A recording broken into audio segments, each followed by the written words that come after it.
Esto me dejó frío. ¿Necesitas gafas o no necesitas gafas? Yo necesito gafas. Lo siento, pues no veo. O sea, de aquí a donde tengo el monitor, aquí más o menos veo, pero ya con cierta difuminación. Con el ojo bueno, con el ojo malo ya ni les cuento. Pero ya a 3, 4 metros no leo. Necesito gafas porque mi ojo tiene una deformación que hace que la imagen que recibe y que recibe el cristalino se proyecte atrás de mi retina, no en mi retina. Entonces, al ponerle una gafa, ponerle una lente correctora, pues la imagen queda en mi retina. Ay, entonces veo, cuál es maravilloso. Bueno. Esta es la última que yo he visto. Y como todas las barbaridades de este tipo, empieza de la siguiente manera. Esto es lo que tu optometrista no quiere que sepas, porque si no te dejaría de vender gafas. Y como es un malvado que quiere venderte gafas, aunque no las necesites, siempre hay que tener... Todos son malvados menos el que te vende el chirrimbalio de turno, ¿no? Entonces,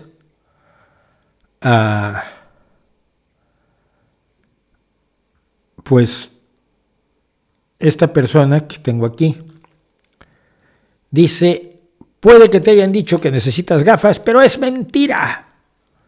Y esta señora que se hace llamar Samantha Lotus, y con ese apellido yo no le... Vamos, se debe llamar Johnson como menos. Lotus, la flor de loto. Esa es coach maestra holística. Cuidado, o sea, no es solo una mindundi. No, es coach maestra holística e influencer. Y tú sabes que ser influencer en estas épocas es mejor todavía que ser Taylor Swift. Y entonces ella nos dice que tú no ves, por lo que acabo yo de explicar, por las deformaciones del ojo, sino porque hay motivos mentales, emocionales, físicos, pero sobre todo espirituales, por los que tú no puedes ver. Y entonces ella te enseña a ver sin gafas. Oye, no es mala idea, que no son baratas estas cosas, y los seguros, sobre todo en los pobres países donde no tienen una sanidad pública, sale caro que te vendan las gafas, ¿no? Entonces, pues ella dice que te puede enseñar a no ver, y el costo es irrisorio, $11. $11 y te da un curso para ver. Toda la información que estoy sacando, porque yo doy crédito cuando el crédito corresponde, le estoy tomando del artículo de Javier Jiménez, @Dronte en Twitter, que publicó en Shataka, que es un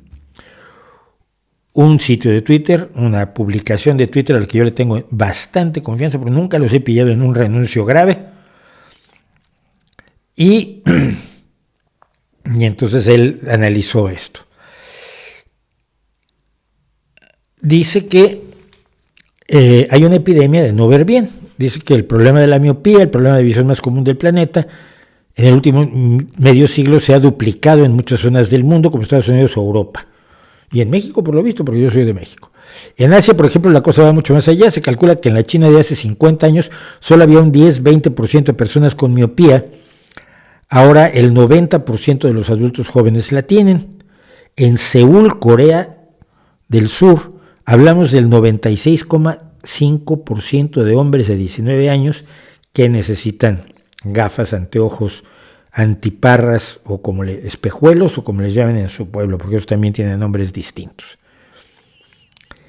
Yo siempre me acuerdo del padre de un compañero mío, que era un gran oftalmólogo mexicano, el doctor Santos, que fue uno de los primeros, por cierto, que elaboraron las operaciones con láser para pegar la retina en el fondo de ojo para las personas que sufrían desprendimiento de retina. Y yo me acuerdo mucho de una charla que nos fue a dar cuando estábamos en el bachillerato, y nos decía, la vista no se gasta, O sea, no es como los huesos, las articulaciones de tanto rozar un hueso con otro, se gasta, los meniscos se van desgastando en la rodilla y luego pues, hay que poner meniscos o poner otra rodilla o vivir con dolor porque se ha desgastado. Los dientes se desgastan al estar moliendo todo el tiempo. El oído se puede desgastar porque se va calcificando un poco el tímpano y no funcionan igual los vellitos del oído interno, perdón, los vellos del oído que transmiten el sonido a la corteza auditiva. Pero la vista no se gasta. Cuando haces esfuerzo por ver algo, los ojos no se esfuerzan, lo que se esfuerza son los músculos de los ojos. Cuando haces el visco, ese es el esfuerzo lo hacen los músculos que mueven los ojos. Entonces esa idea de que de tanto leer te vas a quedar ciego o que si lees con poca luz te hace daño, pues es falsa. Por cierto, lo de la luz azul es otra patraña gigantesca y he estado tratando de que precisamente una investigadora de los ojos, que es Conchilillo, nos haga favor de venir a hablar sobre el enorme cuento, mito, patraña de buen negocio que es de la luz azul. La luz azul no le hace nada a tus ojos. Pero lo que hay detrás, al parecer, de la explosión de la miopía es una falta de exposición al aire libre porque según algunos de esas investigaciones, la dopamina intraocular controla el crecimiento del globo ocular y por lo tanto limita la deformación de la que yo hablaba al principio. El problema es que la producción de esa dopamina necesita exposición a la luz solar para estar a niveles óptimos, o sea, estar unas 3 horas al día en un ambiente con amplia luz solar. Entonces se genera dopamina dentro de nuestro ojo y la mayoría de nosotros no estamos viviendo 3 horas al sol. Ojalá y lo hiciéramos. ¿De acuerdo? De acuerdo. ¿Y dónde entra esta caradura? Qué bonito pelo. Esta caradura te dice que ella tiene el secreto para que puedas ver. Y te vende un curso de $11. Y leí a alguien que por experimento pagó los $11.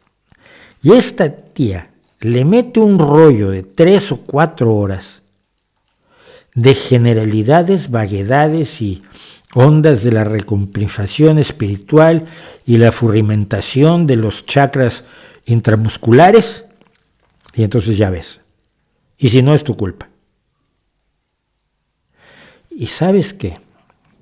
A la gente se lo cree. Y lo que me preocupa es eso.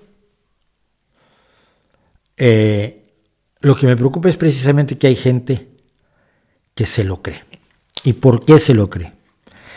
El desprestigio que está sufriendo la verdad a cargo de políticos, a cargo de medios de comunicación, a cargo de científicos renegados como los antivacunas o como Álvarez Bulla, hace creíble cualquier cosa. Pero si todo es creíble, no tienes un criterio de verdad. Y lo que no hemos difundido y lo que no está lo suficientemente claro y lo que no hemos impulsado es que la gente tenga una idea clara de qué es un criterio de verdad. Cuando tú le dices a alguien que la acupuntura no funciona porque no existen las estructuras que se supone que afectan a la acupuntura, porque no existen las energías que se supone que afectan a la acupuntura, porque no está demostrado que esas energías en esas estructuras anatómicas, ambas inexistentes, fueran afectadas por la presencia de una aguja a nivel apenas dérmico, la gente no lo entiende, porque no sabe cuál es la diferencia entre sabemos que algo sí funciona porque se han hecho los estudios necesarios, porque se ha comprobado que funciona, porque se ha llevado al laboratorio, porque se han hecho estudios clínicos y porque además conocemos su mecanismo de acción, como el caso de la dopamina que controla el crecimiento del ojo. Eso es un criterio para determinar, pues esto es probablemente verdad. Y si aplicas el mismo criterio a la acupuntura o a la ayurveda o a cualquier chorrada como la que vende esta personaje a la que ya voy a quitar de aquí, descubres que no puede ser verdad, no tiene relación alguna con la realidad. Y no, salvo que creas en la magia, no puede afectar, no puede modificar la forma de tu ojo el tener una actitud positiva y una onda espiritual así bien, bien kármica. No, porque tendrías que demostrar que eso se hiciera, pero no basta con creerlo.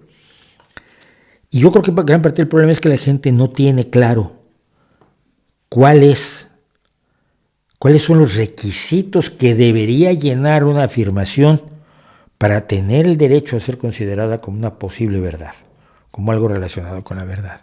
Y entonces, no me extraña tampoco que hace un tiempo se hicieran 2 conspiraciones falsas que mucha gente llegó a creer. Primero, que las aves no son reales, que son formas de que el gobierno te vigila. Y hubo gente que se lo creyó. Y una historiadora que creo que se ha arrepentido de lo que hizo todo un vídeo sobre por qué Roma no existió. No, el Renacimiento no existió. O era Roma o el Renacimiento, no me acuerdo. Algo, una parte importante, no, el Renacimiento, una parte importante de la historia humana no existió, fue inventada por los historiadores. Y hubo gente que se lo creyó, como los que se creen que el cristianismo fue inventado en el siglo VI por Constantino o algo por el estilo, pero me lo han dicho, y tú dices, ¿pero de dónde sacas eso? De que alguien lo dijo, y lo dijo bonito, y no tenemos las herramientas para diferenciar lo dijo bonito de es verdad. Y eso, queridos hermanitos y hermanitas, brothercitas y sistercitos, me parece gravísimo.